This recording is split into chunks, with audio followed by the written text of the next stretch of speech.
This didn't happen to me, but rather my parents while on their honeymoon during the 80s, and I still get goosebumps whenever my dad tells me about it. About 3 months after my parents had gotten married, they decided to take their honeymoon by going camping for a few days in the Appalachian Mountains in the Northeast. My dad was the type of guy who admired the outdoors, so he was the one setting up the tent and gathering wood for a fire. The first night into their trip, my mom and dad were around the fire they had built, listening to music while drinking their asses off and just having a good time. At one point, my dad suddenly turns off the radio very quickly and puts his finger to his lips.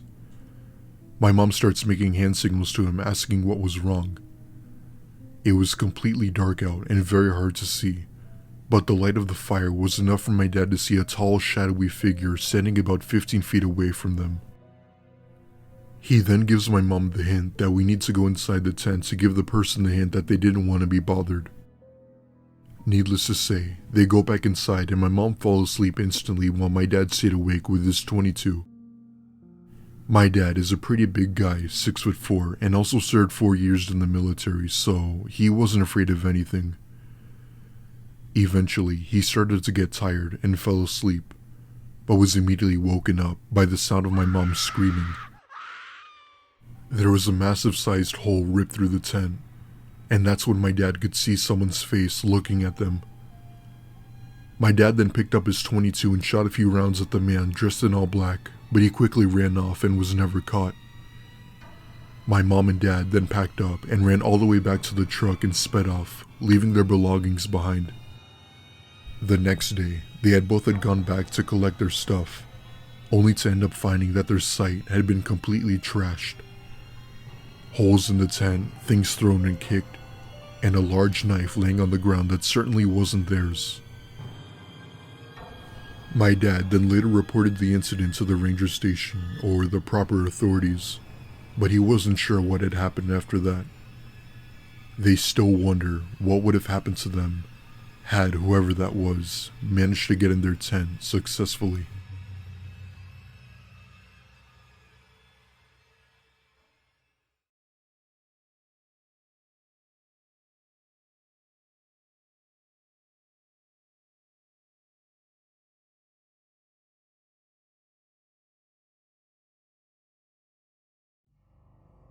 When I was a kid, my parents used to take me to my relative's house in eastern Kentucky to go hunting.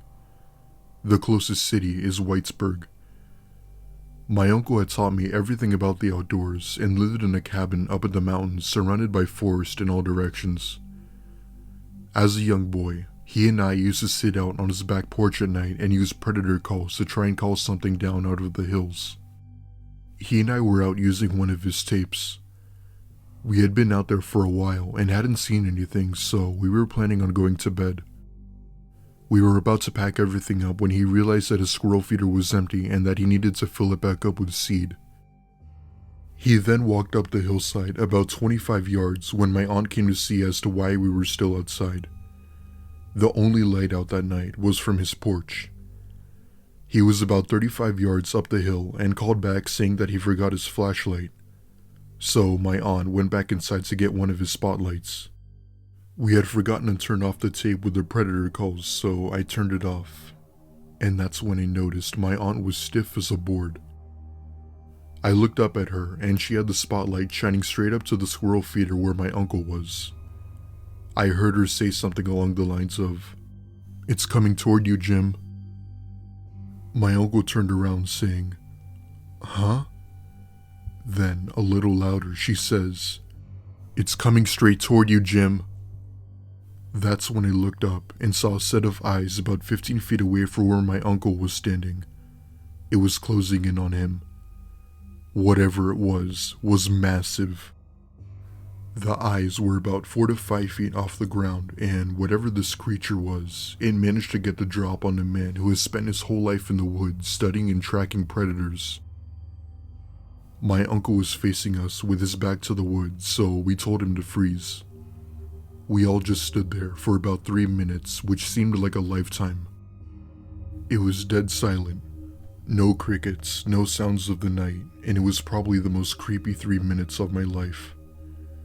The creature just stayed there at the tree line staring at us, and us staring back at it. The brush of the tree line was thick, so we couldn't see what the shape of it was, just the eyes in relation to the ground. After those 3 minutes, my uncle slowly turned around to see what was about 15 feet away from him. With our spotlight on it, he was able to look at the creature directly in the eyes, and then it suddenly took off. For the next 10 minutes, we could hear the sounds of limbs cracking and snapping all the way up the side of the mountain as this animal retreated. My uncle was scared, and I'd never seen him this scared before. Something else that scared us is that we had been sitting out there all night listening intently and watching that tree line like hawks. Whatever animal or creature that was didn't make a single sound coming down the side of that mountain. It never made a sound until it took off. I didn't get any sleep that night, and neither did my aunt or uncle. Let me say this though. This animal couldn't have been a bear nor a mountain lion. Based on how high the eyes were off the ground, the eyes were too high to be any one of those animals. Till this day, my uncle and I still don't know what animal or creature that was, and my uncle has never seen anything like it before.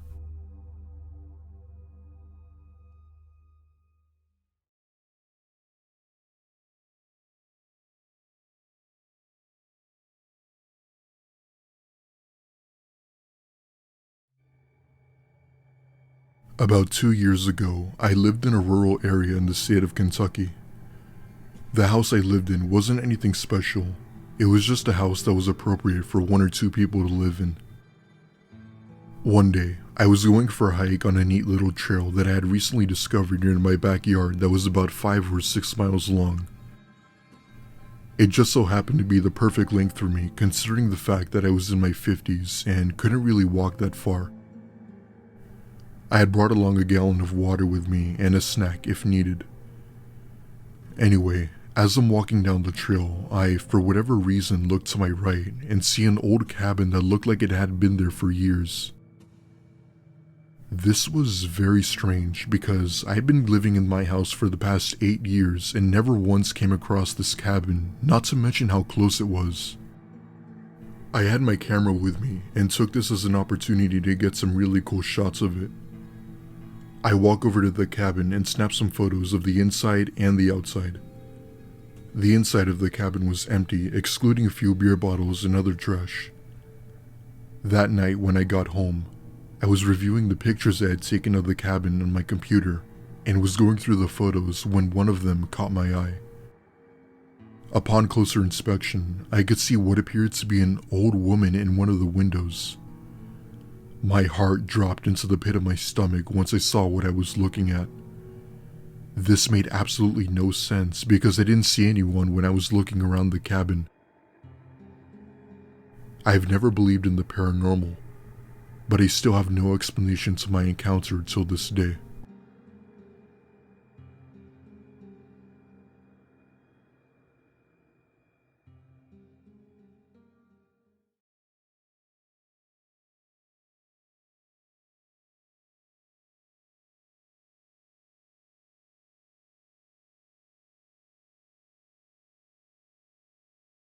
I live in the foothills of the Appalachian Mountains of northeast Georgia. It's a beautiful area with hundreds of miles of national forests, some great state parks, and a ton of fantastic camping places. Unfortunately, my hometown is also relatively poor, and while there are some out-of-town residents from Atlanta and other places, a lot of people where I live have financial issues. It's just one of those small towns that will rob you of your ability to accomplish anything in life if you stay there too long. Excluding a handful of doctors and lawyers and Georgia Power Company employees, the only employment in the area is at Walmart, fast food, and a couple of grocery stores. To the east of my town, there's a massive national forest. It's loaded with great camping sites and lots of relatively unused hiking trails. I really enjoy hiking on them with my dog, but it could be a bit of an unnerving experience sometimes. It's about a 10-mile drive from town, and there's no cell phone service or homes for miles. In the past, there have been a lot of vehicle break-ins at the trailheads. Sometimes there are really shifty people hanging around these trailheads or just driving around the Forest Service roads. These are really rough roads, and you'll see these old beat up $500 cars just barreling along the roads meant for a 4x4. Some of the people you'd see in the cars look like the guy that got crushed by an ATM in Breaking Bad. All of that being said, it's still a great place to camp. However, you just have to be careful. A few years ago, 2 of my friends and I decided to go play paintball in the National Forest. Probably not legal, I know. We decided to turn the paintball expedition into a camping trip so we could play the next morning. After a pretty uneventful day of shooting paintballs at each other, we drive a couple of miles into the more popular camping spots. Unfortunately, a church group or something like that had taken up all the spots in the area. This was really the only camping spot that we were familiar with, and it was getting pretty late. Anyway, we decided to keep on looking, so we drive for about an hour further and further into the woods, and by this time, it's getting a bit dark, and we're getting a bit worried about finding a spot. We all had our GPS on our smartphones, but none of us had any service. We turn off onto an unfamiliar road that isn't in very good shape. In fact, it looks like the Forest Service Rangers used a backhoe to block the road off with a mound of dirt. A broken metal barrier lay in the woods nearby. That said, it looked like 4x4 vehicles had been going over the mound, so it was pretty worn down. Our F-150 had pretty high clearance, so we decided to go over the mound. There was an old gravel road on the other side, and the road was pretty much clear of debris. We drove a few miles down this road and came across an opening next to a small creek. There were some blue tarps hanging over a plywood table nailed to a tree, which seemed kind of odd. That said, it was pretty much dark at this point, and we didn't want to keep driving around all night. As we were setting up the tent, I start to notice that there's a lot of trash in the woods surrounding the site. I see a green bottle laying on the ground. I take a look at the label and see that it's a bottle of Home and Garden insecticide. I was really tired at the time and just thought that someone had been dumping their home garbage out here. However, none of us thought it was weird that someone would be dumping their garbage in an area that is more than an hour from the nearest home. We set up camp, had some beers, and made some chili from scratch. By this time, it was probably around 11 p.m., and as we're eating, we noticed a faint glow from the other side of a nearby hill. At first, we thought it was the moonlight filtering its way through the trees. However, the angles didn't make sense. It didn't seem to be a bright light, and it wasn't moving. It was kind of like that glow you'd see over a bright city, but we couldn't see the light source itself. Since there were no other access roads in the area, we decided that it wasn't other campers.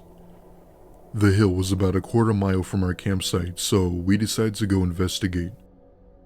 Under normal circumstances, I know I wouldn't have done so. However, we all had a few rum and cokes in our stomachs, and 2 of us, Jacob and I, decided to take a look. My other friend, Isaac, decides to stay behind and pop some popcorn over the fire. We start walking toward the light source, and the situation gets even stranger. All the trees in the area have their bark knocked off in a circle around their trunks. We thought that it could have been the work of a beaver that lived in the creek, but it seems strange that a beaver would go around all these trees just to knock the bark off in a circle. Jacob and I start talking about the ghost beaver in pretty loud voices, probably due to our drunkenness. As we're almost to the top of the hill, Jacob tripped and yelled, "Oh crap." A few seconds after he yelled, the light, whatever it was, went out. We both look at each other and decide that maybe we don't need to see what that light was after all. We walk back in silence and keep looking back every few seconds. We decide to turn off our flashlights and just use the moonlight to get back to the campsite. When we get a couple of 100 feet from the campsite, I could see my other friend Isaac walking around the campsite. He was wearing a hooded coat that I hadn't seen him wearing before, and for some reason, he's carrying around his paintball gun around his hand. That seemed a little odd, we said to each other. The fire had started to die down, so we couldn't see our campsite very well. At this point, we'd probably been gone for almost an hour. From the distance, it looked like Isaac was looking for something. He kept walking around the site and was peering in the tent. When we were almost back to the campsite, we saw Isaac walk up the road we came in on. We figured that he was going to use the restroom and didn't want to wander through the woods like us. When we got back, we sat next to the fire and waited for Isaac to come back. Then, all of a sudden, we see him lurch out of the tent. He stumbles a few feet and vomits. We ask him why he kept wandering around our campsite with the paintball gun, and he gets a strange look on his face. They're locked up in the cab of the truck. Did you unlock it? We go and check the truck, enter the door code, and see all our paintball equipment just as we left it before. The keys to the truck were still hidden in a magnetic fob underneath. I get a sinking feeling into the pit of my stomach. Isaac, what were you doing after we left? I ask. I was watching a movie on my phone, then I fell asleep, I guess. But you were walking around with your paintball gun, right? Did you just change jackets? Isaac said that he had been in the tent since we left, and that he'd been wearing the same jacket all night. Someone had been walking around our campsite, and it wasn't Isaac. At this point, all of us are way too drunk to drive, but we decide to go ahead and pack up and go back to my house for the night. We don't bother packing up the tent. We just fold it down with the sleeping bags and everything in it. We jump into the F-150 and I start to drive out. When we get to the dirt hump, we see something gray blocking our path. The metal barrier that had been laying in the woods earlier is now back on its stand. By this point, all of us have sobered up the situation and no one wants to get out of the car to try and move the barrier. I had a metal guard in front of the F-150, so I drive forward slowly, tapping the metal barrier with the front of my truck. It falls right off because it must have been balanced on top, and we drive over it slowly. We were terrified that it would pop one of the truck's tires as we drove over it, but thankfully it didn't. As we drive down the road, we see a vehicle following with us with its lights turned off. I start to drive as fast as I can on the Forest Service road, and the other vehicle keeps pace. It doesn't get any closer though. It just stays out one or two turns behind us, and we could only see it when the road straightens out. After about 45 minutes of speeding along the gravel roads, we make it back to the main road. I start to drive everyone back to my house, but I decide to go a different way just to be safe. I didn't get pulled over for a DUI, luckily. Camping can be fun, but very rural camping can be dangerous. I've driven past that metal barrier since that time, but it's always been in place. I would never go down that road again.